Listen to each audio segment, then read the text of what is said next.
శ్రీమాత్రే నమ. జయ గురు దత్తాత్రేయ నమ. ఈ వీడియోలో మనం 8వ తారీఖు జనవరి నెల 2024 నుండి 14వ తారీఖు జనవరి 24 వరకు జరగబోయే వార ఫలితాలు మిథున రాశి వారికి ఏ విధంగా ఉండబోతున్నాయి అన్న విషయాన్ని మనం ఈ వీడియోలో పరిశీలించే ప్రయత్నం చేద్దాం. ముఖ్యంగా ఈ మిథున రాశి వారికి గురువు లాభస్థాన సంచారం అది రుజుమార్గంలోకి మారడం చాలా వరకు అనుకూలమైన పరిస్థితులు మాత్రమే ఉండడం జరుగుతుంది.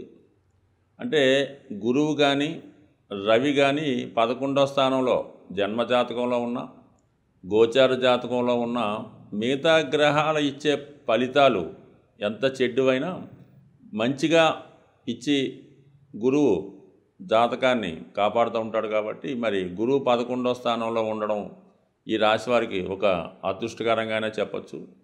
మరి 11లో ఉన్నటువంటి గురువు పంచమ స్థానాన్ని వీక్షించడం వల్ల అదృష్టకరమైనటువంటి వార్తలు, పిల్లల విషయంలో శుభవార్తలు వినే అవకాశం ఉంది. అలాగే మీ టాలెంట్కు తగిన గుర్తింపు కూడా వచ్చే అవకాశం ఉంది.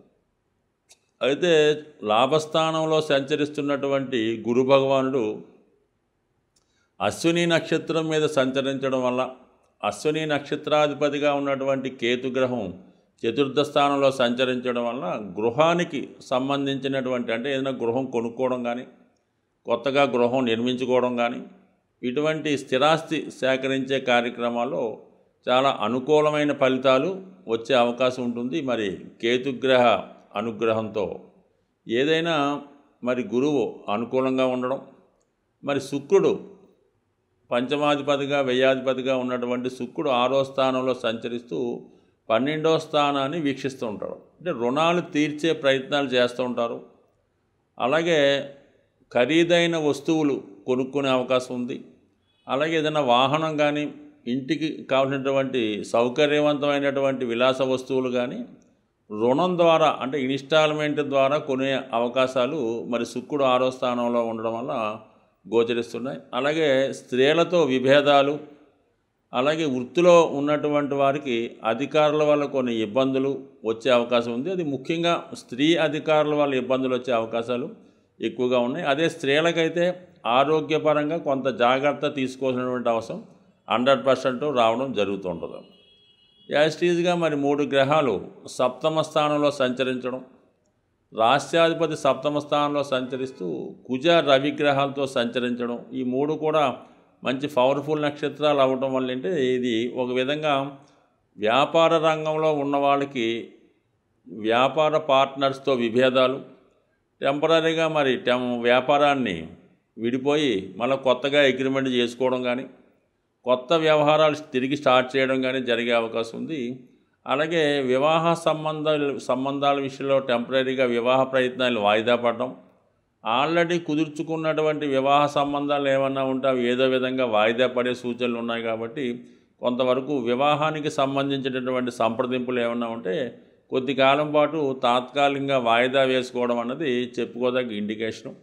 అలాగే భార్యాభర్తల మధ్య కూడా ఏదో విధంగా అంటే ఇది వారఫలాలు టెంపరీగా ఉంటాయి. కాబట్టి బుధుడు ఈ రవి కూడా ఇంచుమించుగా 15 రోజుల్లో రాశి కూడా మారుతుంది. కాబట్టి మరి ఈ వారంలో మరి రాబోయే ఈ జనవరి నెల కారణం వల్ల భార్యాభర్తల మధ్య కొద్దిపాటి విరహం కాకుండా ఎడబాటు వచ్చే అవకాశం ఉంటుంది.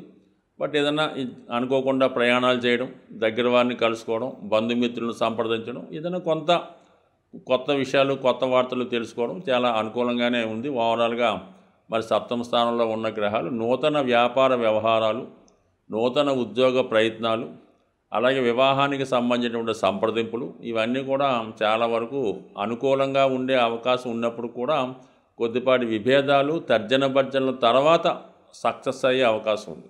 సో ఏదైనా ఇవి ముఖ్యమైన విషయాలు ఏమన్నా ఉంటే ఇటువంటి సంప్రదింపులు వాయిదా వేసుకోవడం మంచిది. భాగ్యస్థానంలో శనిగ్రహ సంచారం, మరి ఆ శని భగవానుడు శతభిష నక్షత్రంలో మరి సంచరిస్తూ మరి రాహు 10వ స్థానంలో సంచరించడం ఇవన్నీ కూడా మరి సాఫ్ట్వేర్ రంగంలో ఉన్న వాళ్ళకి, మీడియా రంగంలో ఉన్న వాళ్ళకి, టీవీ యాంకర్స్కి, అలాగే కమ్యూనికేషన్ రంగంలో ఉన్న వాళ్ళకి, ఐటీ రంగంలో ఉన్న వాళ్ళకి వారి వారి రంగాల్లో తగు విధమైన అభివృద్ధి రావడం వల్ల వారికి ప్రోత్సాహకరంగా నూతన ఉద్యోగ అవకాశాలు పెరిగే అవకాశం ఉంది. అలాగే కొత్తగా ఉద్యోగ ప్రయత్నాలు చేస్తున్న వారు కూడా ఇది అనుకూలమైనటువంటి స్థితి. ఏదన్నా మొత్తం మీద ఎక్కువగా ఈ మిథున రాశి మిథున లగ్నం వారు ఈ వాయుతత్వ రాశులైనటువంటి కుంభం తుల వీటి మీద ఎక్కువ అభివృద్ధి అనుకూలత ఉంటుంది. వాళ్ళు ఎక్కువగా ఈ సాఫ్ట్వేర్ రంగంలోనూ మీడియా రంగంలోనూ సినిమా రంగంలో ఉంటుంటారు కాబట్టి వారికి మరి శని యొక్క గోచార స్థితి, మరి శని రాహు నక్షత్రంలో సంచరించడం ఇవన్నీ కూడా వాళ్ళకి మరి వృత్తిపరంగా కొత్త అవకాశాలు, అలాగే ఆ ఇండస్ట్రీ కూడా ఇంప్రూవ్మెంట్ అవ్వడం 100% జరిగే అవకాశం ఉంటుంది. కాబట్టి నూతన ప్రయత్నాలు చేస్తున్న వాళ్ళు తొందరపడకుండా సావధానంగా వాళ్ళకు అనుకూలమైనటువంటి జాబ్ వచ్చేంత వరకు చక్కగా అన్వేషించుకొని ఉద్యోగం మారే ప్రయత్నాలు కూడా మీరు ఈ వారం చేసే అవకాశం ఉంటుంది. బట్ ఏదైనా ఈ రాశివారు కుజగ్రహ అనుగ్రహం కోసం సుబ్రహ్మణ్య స్వామి ఆరాధన, హనుమాన్ చాలీసా పారాయణ చేసుకోవడం వల్ల మరి స్వామి యొక్క అనుగ్రహంతో అన్నీ సవ్యంగా జరుగుతాయని ఆశిస్తూ, సాధారణంగా మనం ఈ వార ఫలాలు కానీ దినఫలాలు కానీ తెలుసుకున్నప్పుడు మరి వేగంగా సంచరించే గ్రహాలైనటువంటి శుక్ర బుధ కుజ రవి చంద్రగ్రహాల్ని తీసుకోవడం జరుగుతుంటుంది. అయినప్పుడు కూడా ఈ గ్రహాలు ఒక్కొక్క రాశిలో ఒక్కొక్క నెల రోజులు సంచరిస్తుంటాయి. మరి రోజు ఫలితాలు చెప్పుకున్నప్పుడు వార ఫలితాలు చెప్పుకున్నప్పుడు దేన్ని బేస్ చేసుకోవడం జరుగుతుందంటే చంద్ర గమనాన్ని ఆధారంగా చేసుకోవడం అన్నది ఇంపార్టెంట్గా జరుగుతుంటుంది. సో మరి ఈ మనకు ఉన్నటువంటి నక్షత్రాల్లో 27 నక్షత్రాలని 3 విభాగాలుగా నిర్ణయించడం జరిగింది. ఒక్కొక్క భాగానికి 9 నక్షత్రాలు రావడం జరుగుతుంటుంది.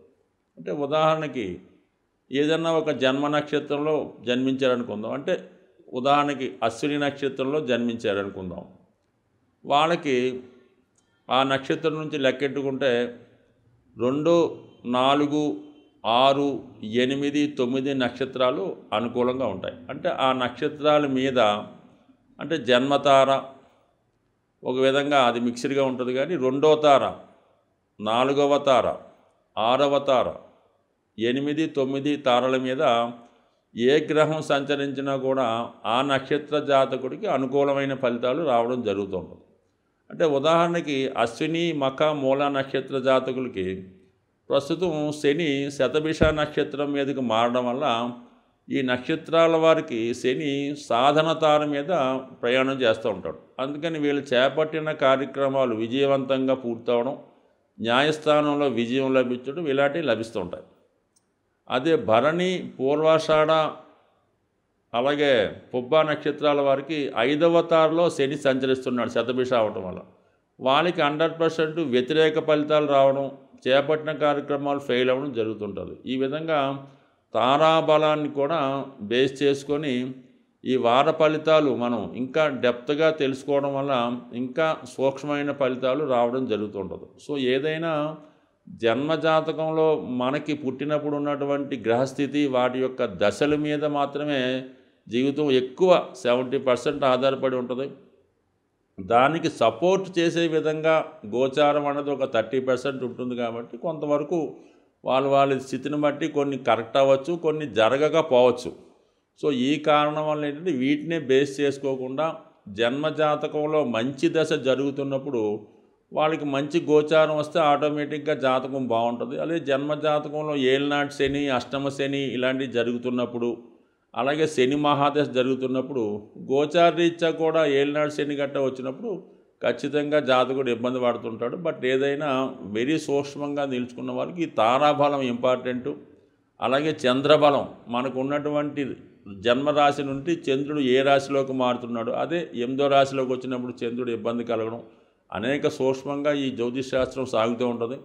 ఇంకా డెప్త్గా తెలుసుకున్న వాళ్ళు మీకు సమీపంలో ఉన్నటువంటి ఒక నిజమైన జ్యోతిష్కుడిని సంప్రదించి మీ యొక్క ఇబ్బందుల్ని అలా వాటిని పరిష్కరించుకునే ప్రయత్నం చేసుకోవచ్చు. అంటే జాతకంలో ఉన్న ప్రతి సమస్యకి పరిష్కారం ఉంటుంది. అది నిజాయితీగా క్రమశిక్షణతో నమ్మకంతో చేసుకుంటే 100% ఆ సమస్య పరిష్కారం అయ్యే అవకాశం ఉంది. స్వస్తి.